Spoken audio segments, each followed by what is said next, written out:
Well, for some reason I was getting a malfunction on the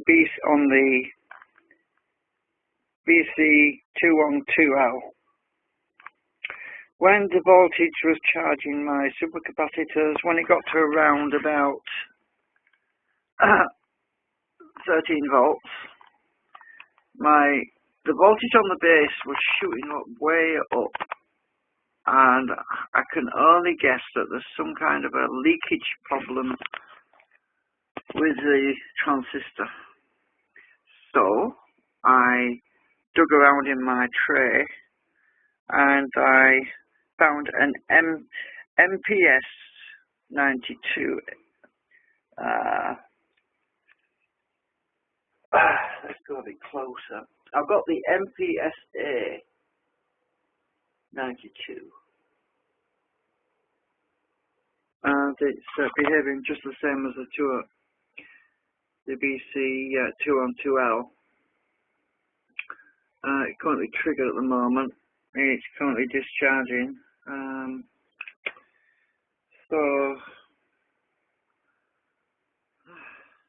I'm just have to wait till it discharges a bit and do the test again.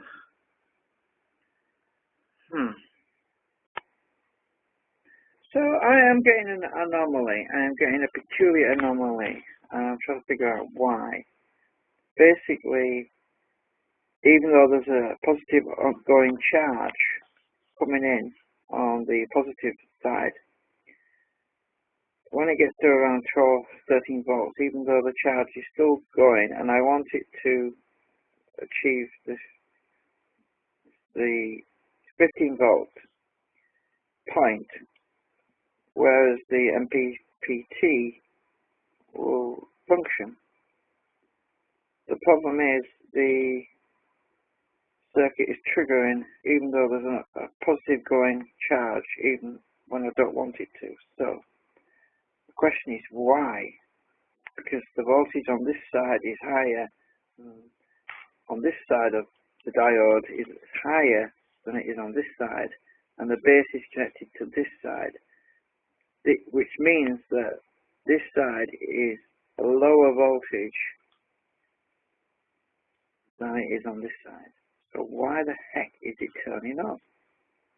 It doesn't make sense. It's just doing my head in, because there's nothing else. The capacitor is pushing the bias onto the base of the collector, so it should be keeping the transistor turned off.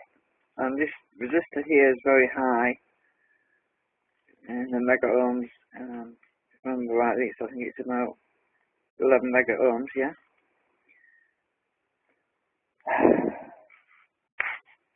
This actually, no, I think it's, yeah. So what's going on here?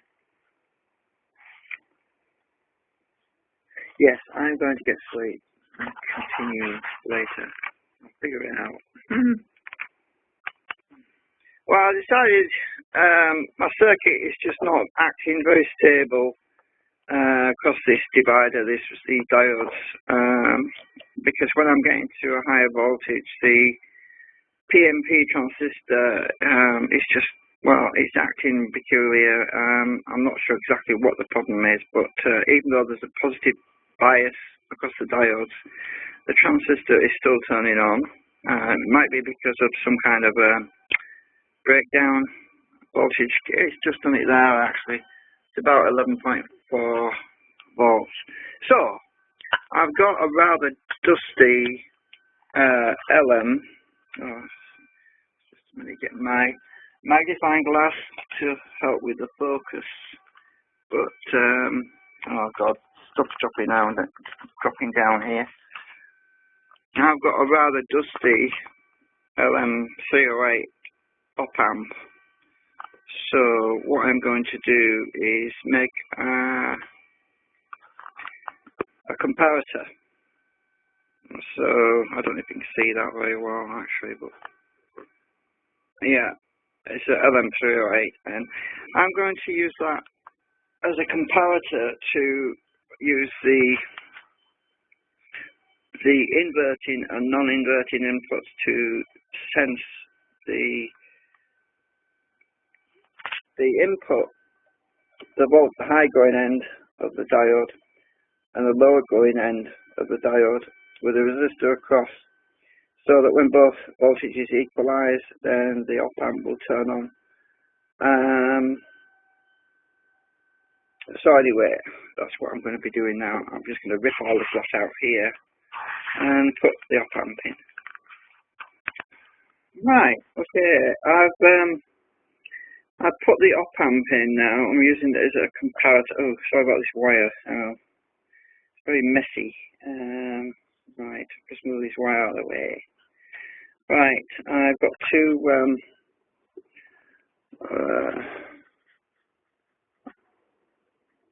resistors. Ignore this one, it's a power. This is a power resistor I'm using as an dyne. So I'm regulating the op-amp to 9.1 volts, so it doesn't actually, there's no danger of it going over a certain voltage. And the two resistors, I think they're 10Ks or something, yeah, roughly. Doesn't have to be exact. The point is that they're both the same. Anyway, these two are both the same value, and I'm using a 50K pot, and the wiper's connected to ground, and I've got one end of the wiper going to the inverting input, and the other end of the wiper is going to the non-inverting input. So basically, I can sweep. I've got no big LED there. So if I turn I've currently got a positive charge current of 50 milliamps going to the supercapacitors. So if I turn off the current, well, let's see if I can get this in shot actually. My supercapacitors, I'll just move them a bit. Right, so much clutter on here. If I can get the LED in shot with the, oh god, this is difficult. I'll do it sideways, maybe. Right, when I turn the charge current off, the LED should come on. Right, I'll just get this back a bit. There we go. Turn off the charging current now. There we go. That's what I wanted to happen.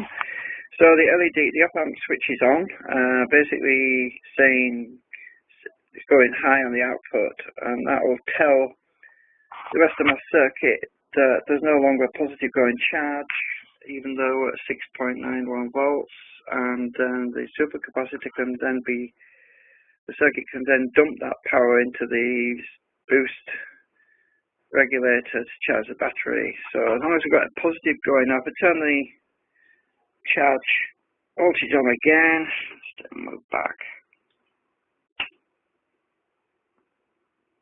No, the LED should go out. There we go, it's gone out. But we're not actually seeing a charge. Well, oh, I know why. That's because the circuit tripped. Cool. Haha, the relay is active. So there's not a charge current, and the LED's gone out. So that's kind of cool. It's actually dumping that energy now back into the circuit. It must have been right on the edge there. So we'll just see what happens when this. I might as well leave this turned off until it discharges. And turned it off, and it's actually triggered again. So that's interesting. Anyway, so we're making progress. Done away with them silly transistors, and now we're using a 308 op-amp to decide if the voltage coming in is a positive going wave, positive going DC, I should say not wave, DC, relative to the output, and it's working. So I've just got to do more tests now. The videos are getting too long, so I'm just going to stop here. Right, so yeah, I've just adjusted some of my biasing transistors, so my LED's a lot brighter as well now. I moved it up there, it was down here before. Just basically moving things around. Oh God, dropping things. I don't want to drop my screwdriver on the circuit.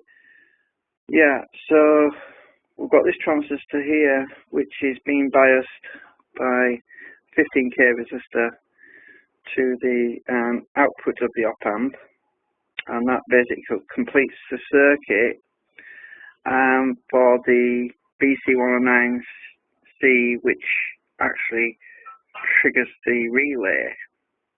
The disabled one on the transistor still on the left, so I haven't changed any of this yet, but I'm actually thinking maybe I can do away with all of this and just use the op amp by using some Zener diodes, which are normally triggering these transistors to bias the inverting and non-inverting inputs of the IC, the 308, to basically, when the voltage is at a certain point, rather than this transistor being triggering, simply either enable or disable the 308.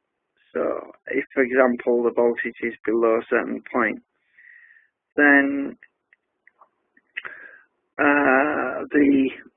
let's see, it's a bit confusing. Inverting input is going to, that's pin 2. Inverting input on pin 2 is actually going to the supply, the positive going DC. The non-inverting input, that's pin 3, is going through this resistor to the, this wire's in the way.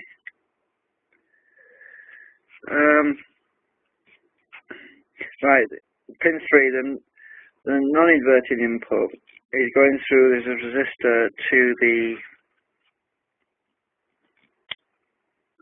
negative going DC. That is the side that's been pulled down by the supercapacitor. But it's not at the moment because the relay is active, so there's no power going into the supercapacitor at the moment. It's being discharged.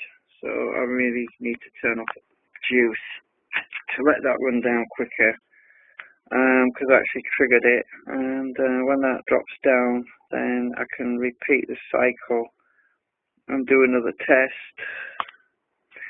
So anyway, as I say, if we can utilize the op amp by having separate a diode, between the Zener diodes coming in and biasing the non-inverting input, that would effectively turn off the op amp during until the voltage gets to, yeah, it's the other way around, I think. Yeah, it's confusing. Actually, I've still got to work this out in my head. But you get what I mean. Yeah, so if I can do away with all the transistors down here and just use those Zener diodes, which are normally triggering these transistors to enable the op amp to do the work for me, then to basically send the trigger pulse to the timer circuit, that would make things a lot easier. So I'm watching the oscilloscope. Oh, it just tripped then. Right, the relay just tripped. I just started recording, that was handy. It happened just at that moment. We saw the top peak waveform activate, but the voltage is at 16 volts, so it shouldn't have actually tripped. Mind you, the voltage in the supercapacitor is only 12, which is obviously due to the voltage drop. Actually, it switched. No, that's because when it switched over, the voltage on the circuit is now running directly off the power supply. So the voltage will be different on here on the breadboard. The voltage will be higher. So for some reason, my circuit didn't. The op amp did actually trigger when I didn't want it to, so it's probably because it's just a bit too sensitive. So I'm just going to have to adjust this trimmer to make it stay off next time. I wasn't watching closely enough for the LED, because the LED does start to blink a little bit just before it trips, and the next time I need to adjust my pot and prevent it from happening. The current must have actually been dropping at that point, and I wasn't really watching. But that was cool that I actually caught that happen, because I recorded the wave peak, and I can go back and watch that and see exactly what happened, because oh well, we'll work it out. It's certainly working better than it was before. I'm getting close to getting the circuit optimized. God, the phone seems to be tripping this thing. Every time I turn the damn phone on, it's tripping my, yeah. I was measuring the inverting and non-inverting voltage, and as soon as I started to record, the flippy thing tripped. So I bet that it's the damn phone interfering with it, the camera thing. So I had the probes on the inverting and non-inverting input, and I was just measuring it, and everything was fine until I started to record. Well, this is not good. I do not like this. I'm basically going to disconnect the wire for the timer circuit. Right. I want to get that back to normal, because I think it was prematurely triggered. I'll turn it back on again. Right, now let's see.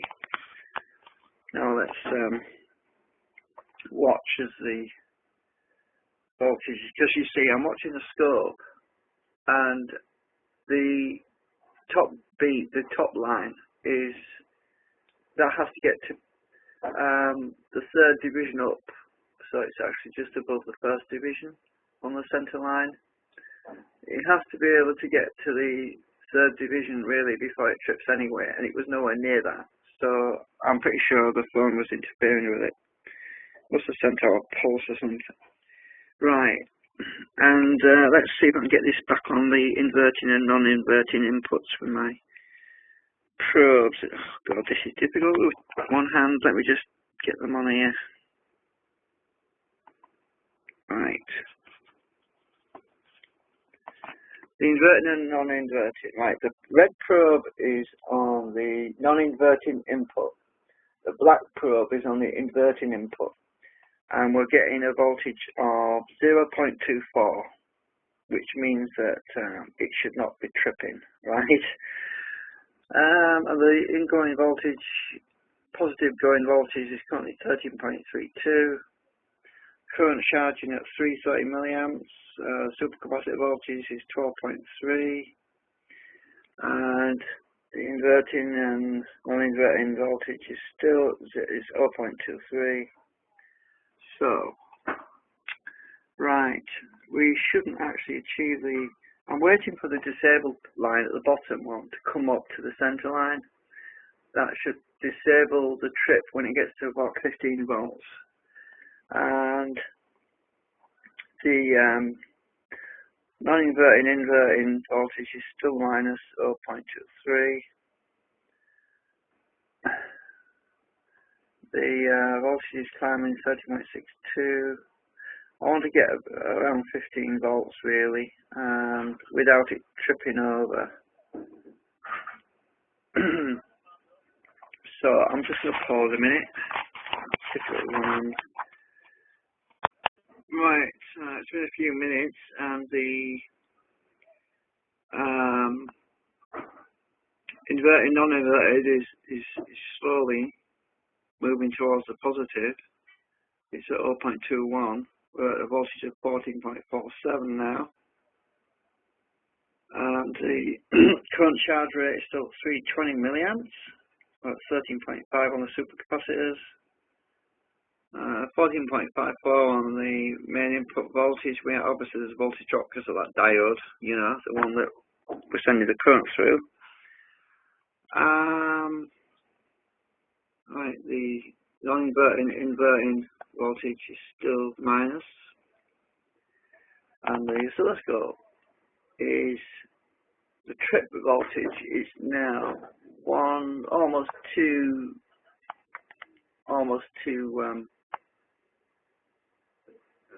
divisions.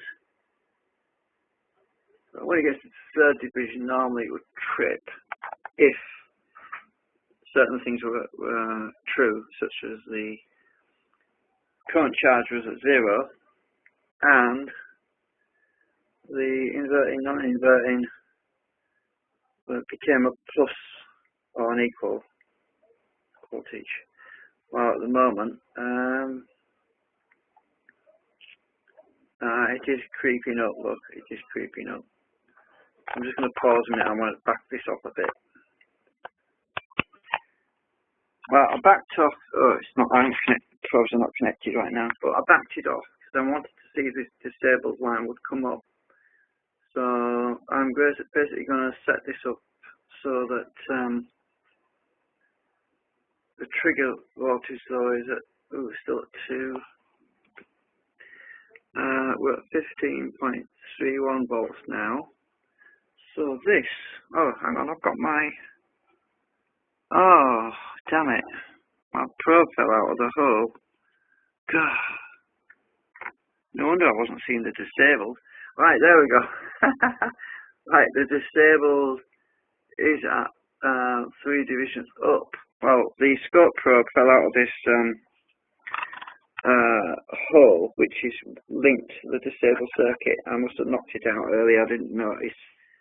So it shouldn't trip. It should not trip. Now, what I need to do now is let this voltage, I'll just turn the voltage down on the main primary voltage so that we're at about, let's see, so at about 14 or something. We're at 0 positive voltage charging. Now, assuming that MPPT would be operational at the moment, the voltage is dropping, the MPPT will probably not be effectively operating right now. So at which point we want the disabled voltage to drop, which it has done. Disabled voltage has dropped. Let's just turn it back up again to see if it goes back up. There we go. The disabled voltage comes back up. Right. I turn it back so that it no longer is active. Just below that point, the trigger voltage is still low, which is the top line, so it should still trip. Now we just have to back this pot off now, turn it forward, until it does trip, because that should be, just turn it clockwise very slowly, because we're below the 15 volts, and turn it forward very slowly until we get the LED to trip on. This is just the way I'm calibrating it right now.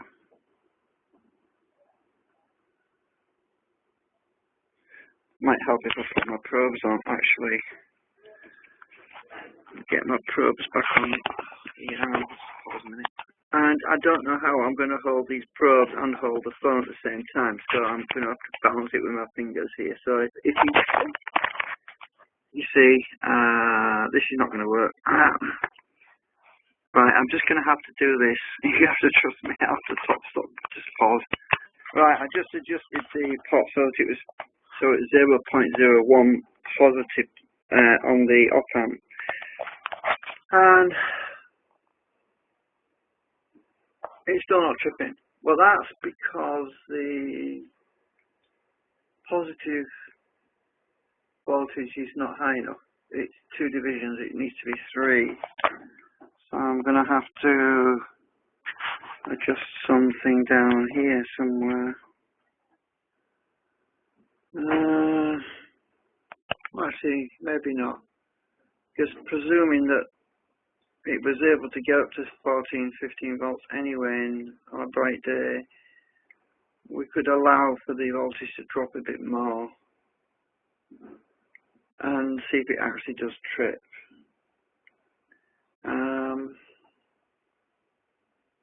Yeah, it should still trip over. I'll see by adjusting because the disable thing is not active on here. It's just the top line really, it's not quite making it.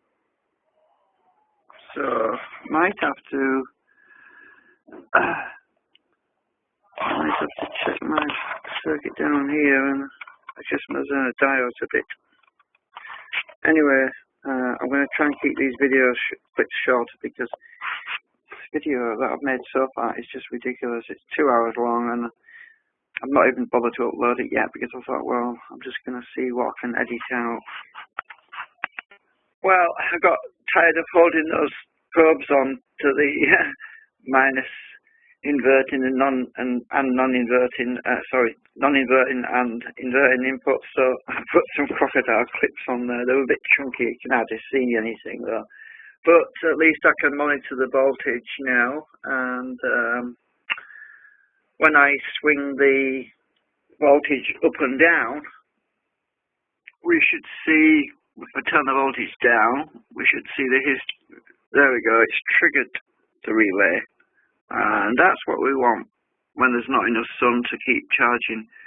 We want to dump that energy into the battery, so that's working. I'll turn this back up again to about, well, I'll set it about 12, because I can easily set the voltage at the moment because all the power, the relay is not taking power from the circuit right now. Instead, the relay is dumping the capacitor into my battery over there, the other side of the room. So when this drops now, the next time it comes up, we should achieve a voltage of about 12 volts, and then it should trigger again. So it's working, yeah. So far so good. And my solar panels are half in the shade. Oh no! Yeah, I've already got 6 solar panels and actually catching the sun right now. The top 4 are completely in the shade, as you can see. There's, well, so we're not going to get much power until the scaffolding is removed in about 2 weeks. I think it's going to be something like, I think they've all gone on the tea break. I think they've all gone on tea break right now. So we're not getting much. And the MPPT is working. Little red lights on. So I shall tell you the way up. Right, it's upside down. Oh, it's still upside down. What the hell? Huh. Oh no, it'll be the right way up for you. Yeah, okay. I'm just getting confused here. It'll be the right way up for you, but it'll be upside down for me. Right, okay. Right, so that's charging. When that little red LED goes blue, that's when it means it's got maximum charge, but it's going to be a while for that to happen.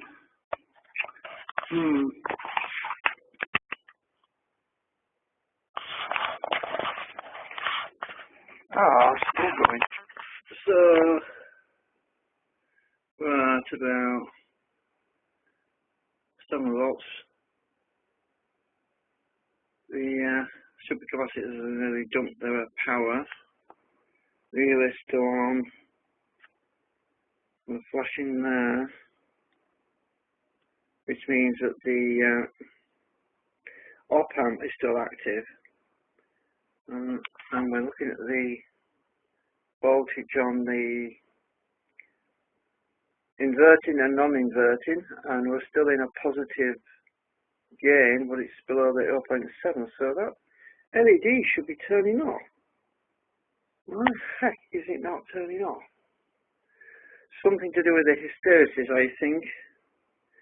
So why the hell is that still on? Because normally this gets to about 0.7 volts and then it triggers. but the LED is still active, so so the op amp's still on. Oh well, we'll see.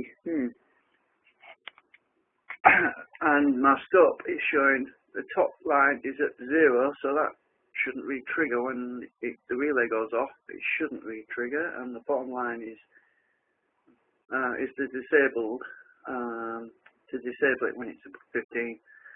Well, that's still at pretty much 0 volt there. So when this relay clicks off, that shouldn't come back on.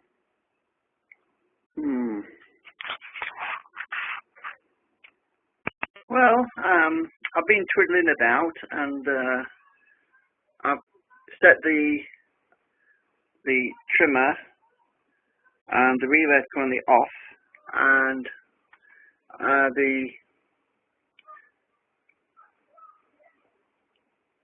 offset on the op amp,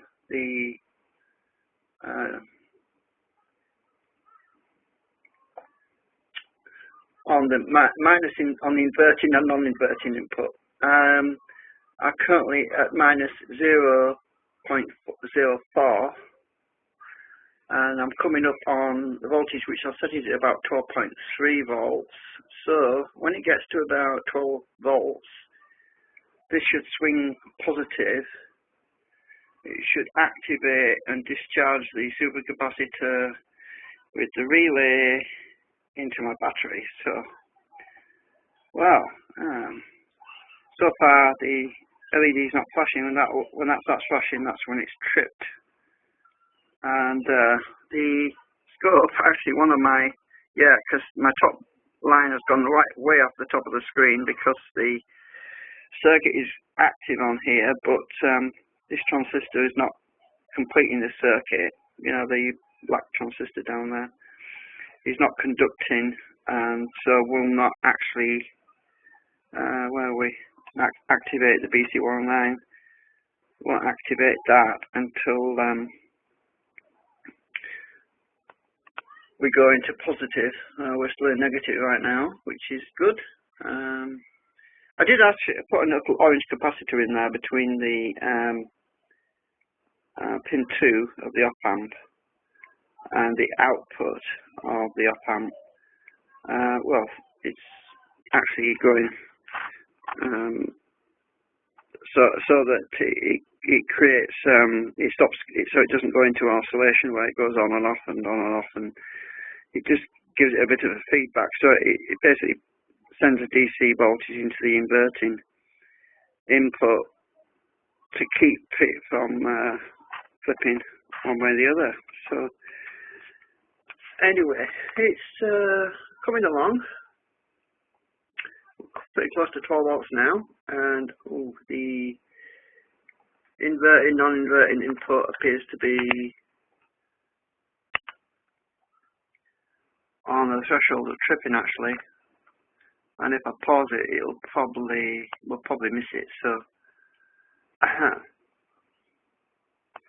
anyway, I might as well pause it though, because we're still in the negative, so it won't trip in the negative. Charge current is now 0. We're now at 12 volts,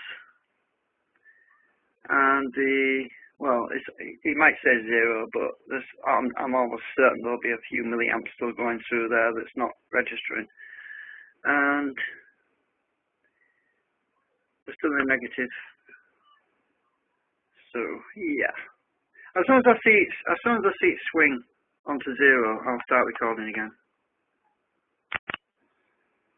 Well, we're now at 0 volts, so I'll just edit this down later.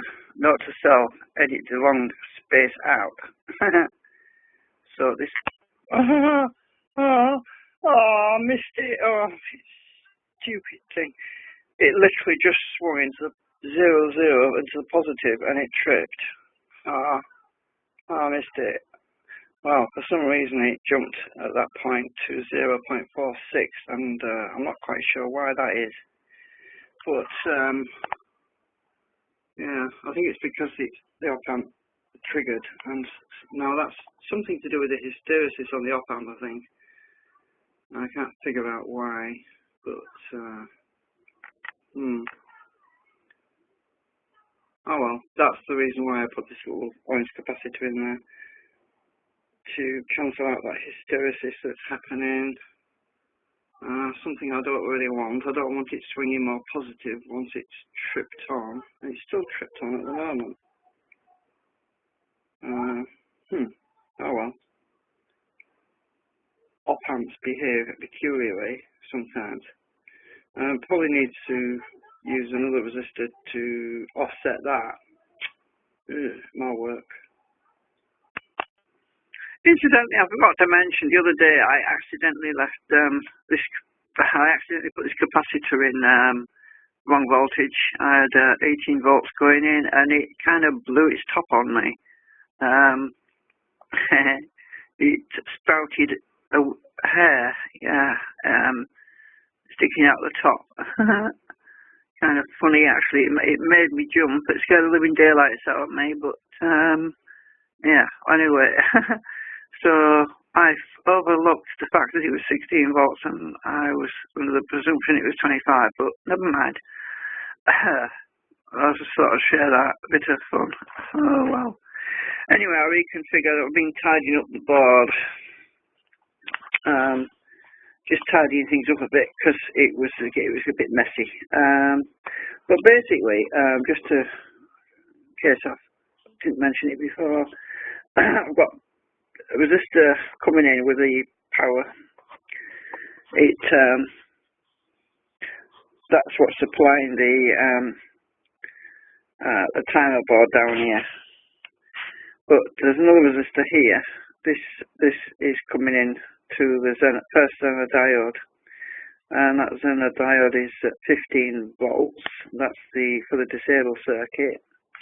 And I've got another resistor running from that resistor, and it comes over to the 2 more Zener diodes, which are in series, and that's for the active circuit. So basically, when the disabled transistor switches, it takes away the power from the enabled transistor, because they're both, it's like a cascade.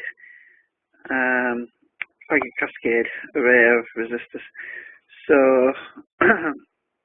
because the disabled circuit takes priority because it's taking a current from an earlier stage, it prevents the active circuit from enabling and triggering.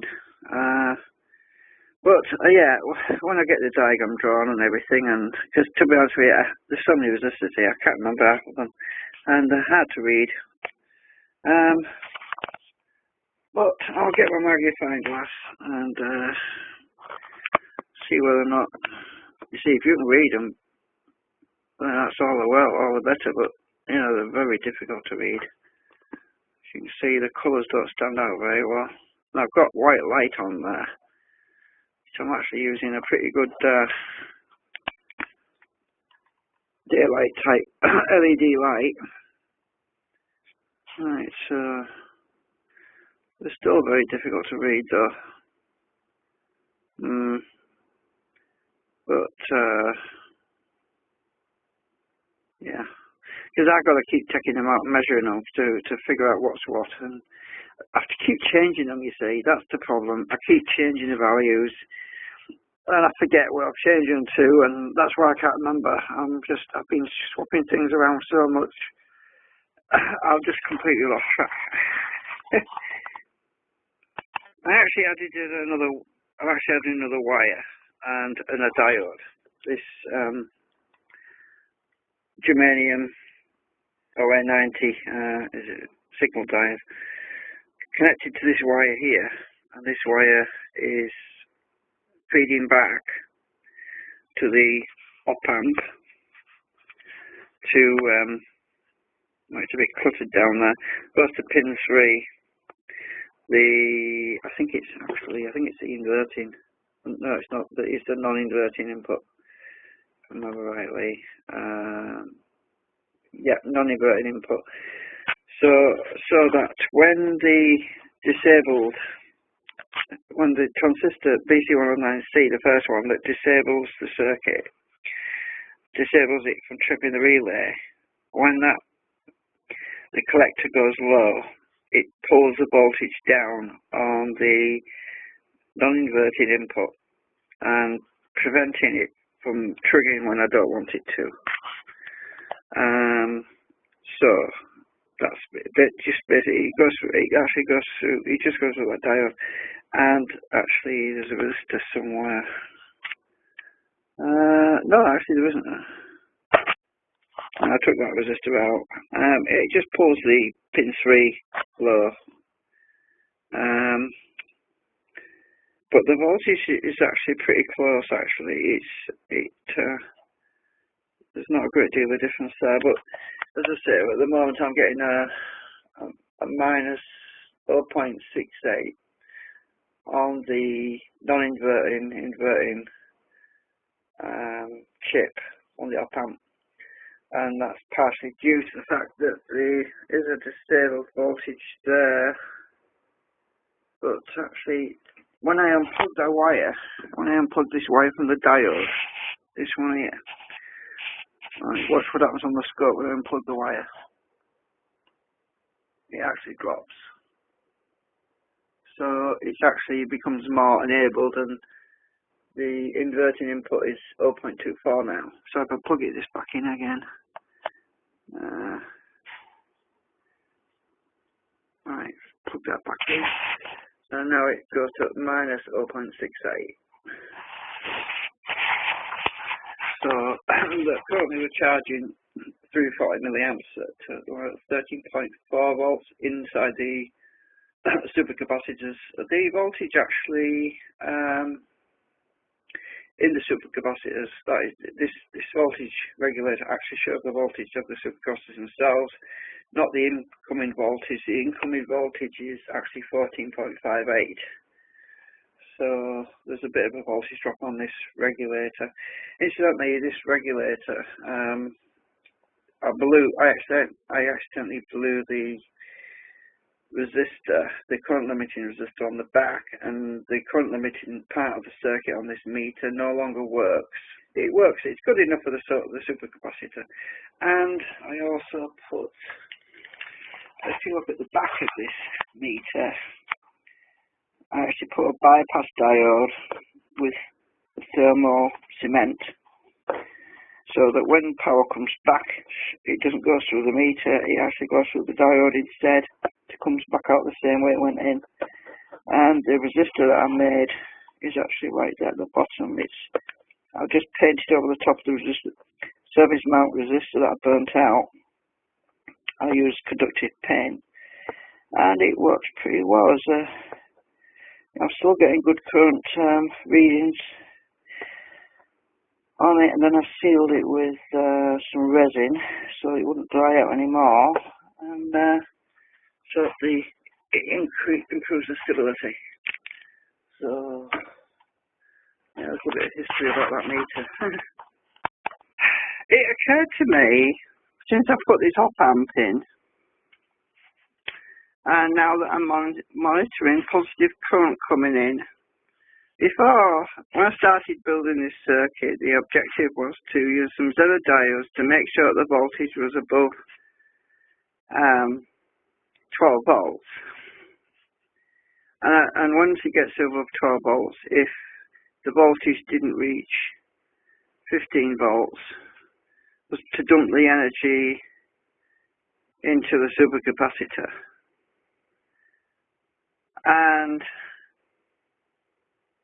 I should bang my head against the wall, because it occurred to me that now that I'm monitoring positive voltage and current going into the battery, the supercapacitor or the battery, I don't need any of this lot down here. All of that can go. I'll tell you why, because as long as there's a positive gain, as long as the op-amp detects that there's a charging current going into the supercapacitor or into the battery directly, then there's no need for it to switch over to the supercapacitor to dump that energy into the battery. So basically, everything that came before can go. Yeah, it just tripped then. So, yeah, the light bulb is flashing above my head right now. So, yeah. Right. I took all of that circuit off the great big huge board and I put it on a tiny little board, a breadboard. So this is basically what I have now. Simplified. The LED kind of takes up a lot of space. I can unplug that in a minute. Ooh, actually, it's very light. Yeah, so, yeah, we've just got the Zener diode here. That's 15 volt. That will send the signal down this white wire here, all the way back to the inverted input, and basically prevent the op-amp from triggering the relay over 15 volts anyway. But that's just optional for now. I don't have to have that in, because as I said before, whenever the current drops, it should operate the relay. And now I can't find a hole for the LED. Oh, I see, there it is. Right, I think I'm back in the right hole. Right. Kind of takes up a lot of room, does that LED? But I like big ones. Right, I've tried to make it a bit tidier so that instead of having the resistors all bunched over the op-amp, I've just run some wires. These are the dividers, you know, for the inverting, non-inverting inputs, and I'm using the trimmer pot for the ground resistor for centering. So it's pretty basic now, and that's just for frequency conversation. That's the power resistor, goes for that link there to another Zener, that's set for 15 volts as well, just to protect the op-amp so I don't go over, because these op-amps are rated at 18 volts maximum, so I just don't want to go over that. Yeah, there's not a lot to it now. I think that's pretty much it. Little update. I've tidied up the leads quite a bit, and the circuit quite a bit actually with the op-amp, and it's underneath those bendy wires. The op-amp's under there, and I put this capacitor in because it just took. I was having some spurious spikes, and I thought that might. Oh, sorry, that's this one here. This was just to help to prevent spurious spikes. That's the compensation capacitor I put in. And tidy the resistors a bit more, and yeah, it looks a lot easier to actually see now. When I get the light in the right place.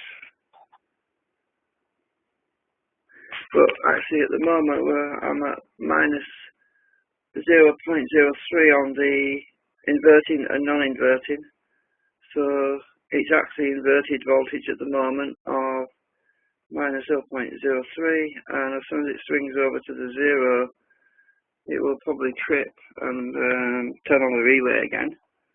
And I'm actually at 15.3 volts, so I'm still charging at 240 milliamps. So generally speaking, if this was providing a steady charge to the MPPT, then it shouldn't trip.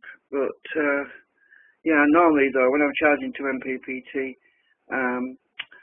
the regulator in this supercapacitor is trimmed at 16.3 volts.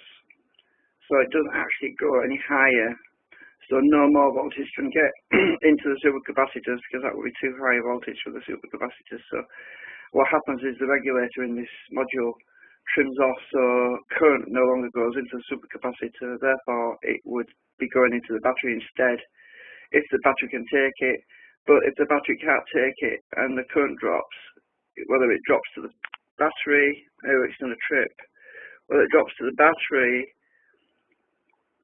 or it drops to the supercapacitor, it will still trip this relay. And even if the power is being dumped into the battery and the battery doesn't want it because it's fully charged, then basically the power will just not go anywhere at all. And so that's not going to cause a problem because there's another module exactly the same as this in the battery, which limits how much voltage can go into it.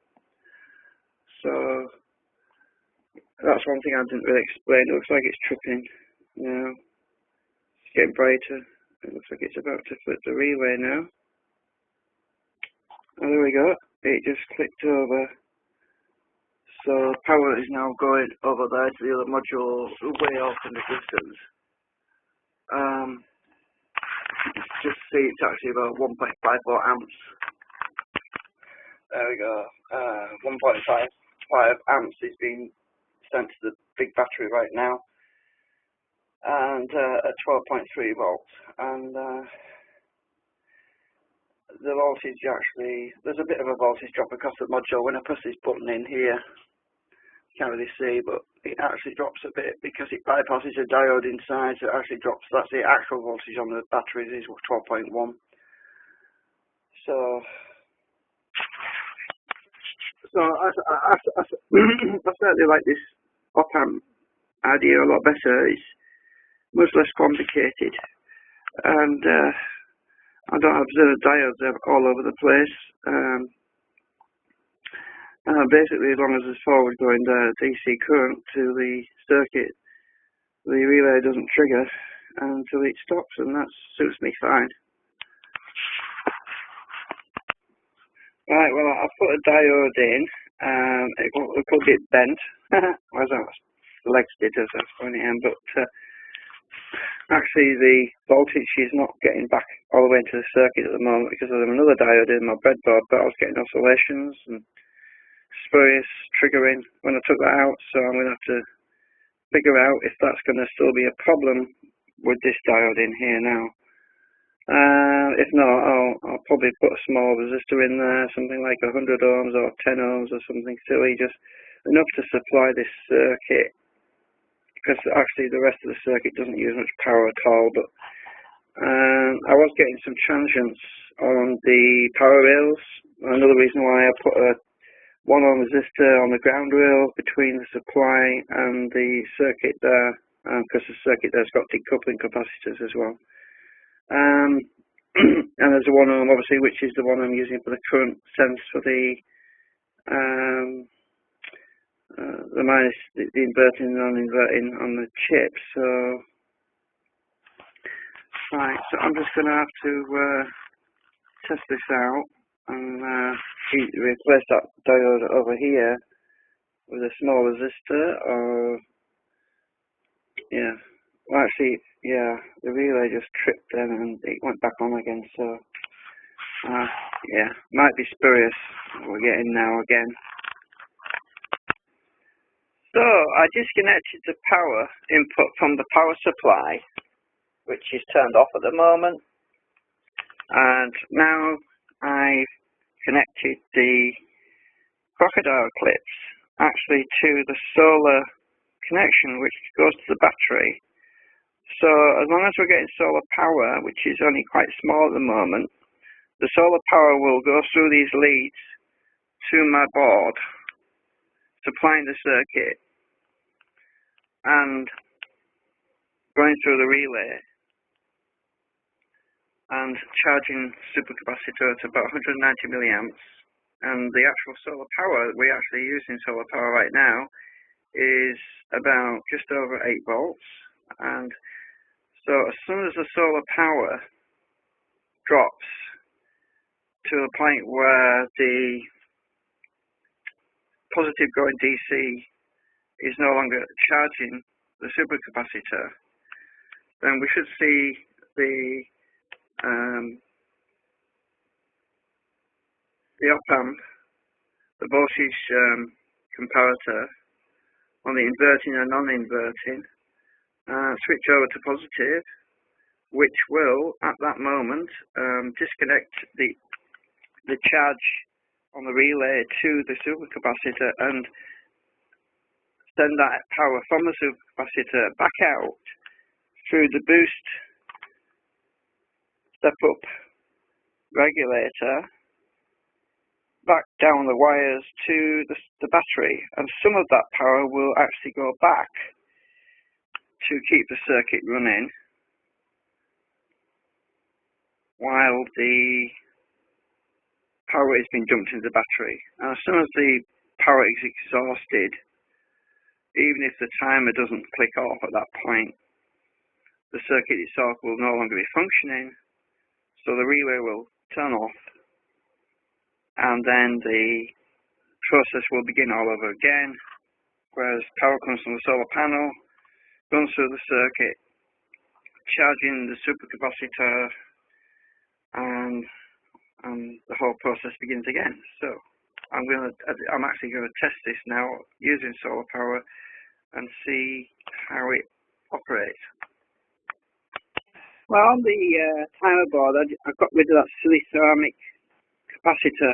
It was just silly. It was causing me a lot of problems. If the frequency wasn't high enough, it wasn't triggering, and I originally bypassed it with some conductive paint, but that was causing me some problems where sometimes it would stay on and loop. So I decided to just put a capacitor, a 33 microfarad in there, and that's working better now. A better decoupling. And I also took out the transistor that I was using. Moved this out of the way. Took out the transistor, and that's a BS170 N-channel FET switch. I thought that was more practical for what I'm using, since the output of the op-amp can be, the hysteresis can be a little bit slow sometimes. So I figured that this FET would switch more rapidly, and it does seem to be doing, and I'm having less problems with that, so that's working better. It's an N-channel FET, BS170N, BS170. It can actually, it's rated about 300 milliamps, and it can pulse up to an amp, so that's pretty on the safe side. And what else have I done? Oh yeah, I put this capacitor in here between the output. I've got the negative connection of the capacitor. I think it's a 22 microfarad. Got the negative end going to the output of the op-amp, and I'm feeding it back into the oh god, I can't see now.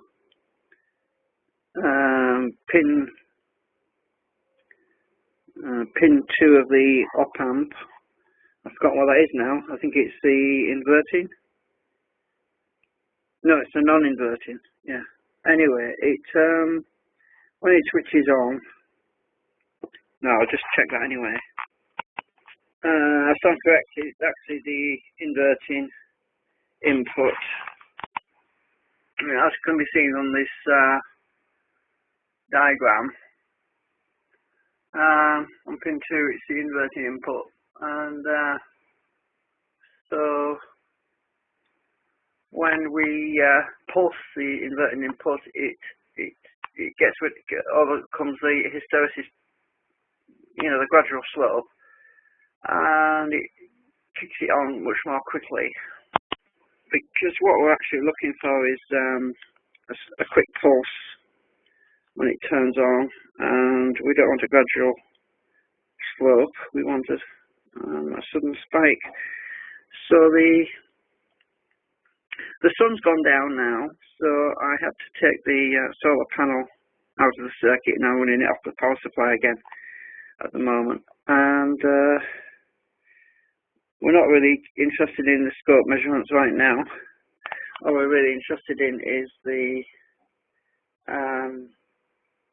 swing on the inverting and non-inverting. Well, we're charging at 330 milliamps.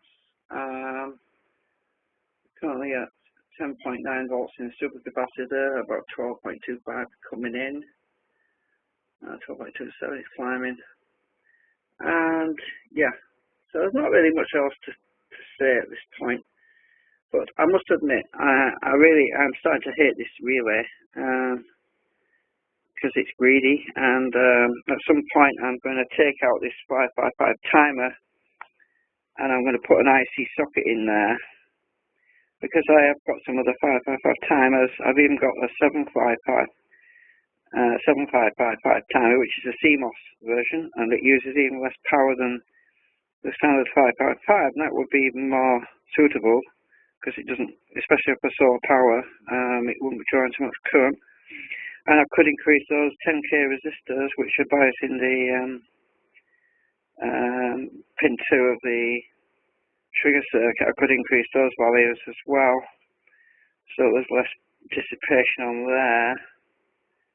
A few resistors that could be increased a little bit to reduce current consumption, but generally most of it's pretty bog standard.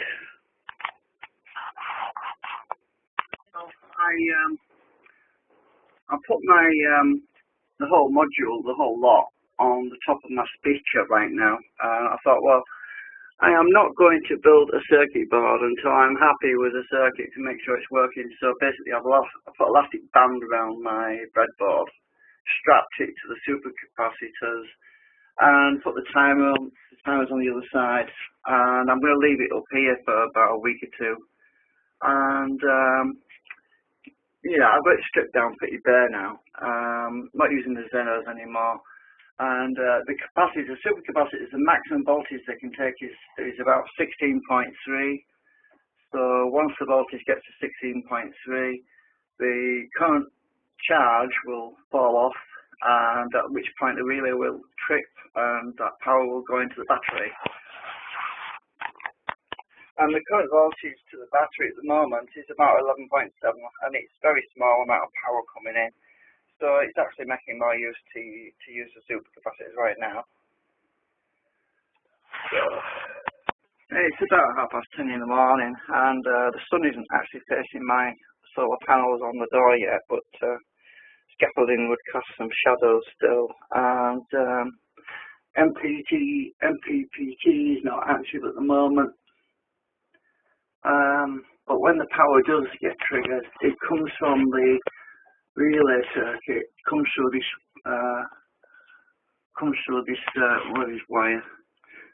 wire here, and it gets dumped into the battery, bypassing the MPPT, because I found out that the MPPT doesn't like sudden spikes in power for some reason, and it wasn't tripping it, so I'm just dumping the power straight into the battery. But it's regulated on the battery anyway.